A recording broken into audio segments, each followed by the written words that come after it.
किसान था जिसके 2 बेटे थे। वह बहुत ही आलसी और निकम्मे थे। वह अपने पिता को कामकाज में हाथ बटाने के बजाय आलस किया करते थे, इधर उधर घूमते फिरते थे। किसान को अपने बेटों की बहुत फिक्र थी। वह सोचते थे कि मेरे मरने के बाद इनका क्या होगा, यह अपना पेट कैसे किसान ने अपने दोनों बेटों को बुलाकर उनसे कहा कि हमारे खेत में एक खजाना गढ़ा हुआ है, लेकिन वह किस जगह है उसकी जानकारी मुझे भी नहीं है, लेकिन खोदने बाद तुम्हें वो खजाना मिल जाएगा। इतना कहकर किसान भगवान को प्यारे हो गए। खजाने की खबर सुनकर दोनों बेटों के मन लालच आ गया और वो दोनों खेत पर चले गए और खेत को खोदने लगे। खजाने के लालच में कुछ ही दिनों में पूरे खेत को खोदने के बाद वह घर जाकर बैठ गए और वह अपने पिता को कोसने लगे। इसी तरह कुछ महीने बीत गए और वर्षा ऋतु का आगमन हुआ।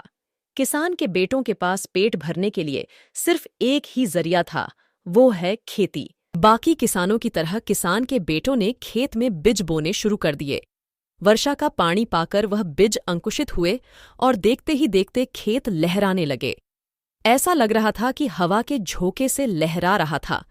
यह देखकर किसान के बेटे बहुत खुश हो गए। उनको समझ आ गया कि परिश्रम ही सच्चा धन होता है, और वो उसी तरह से अपने पिता के शब्दों का मोल भी समझ गए और अपन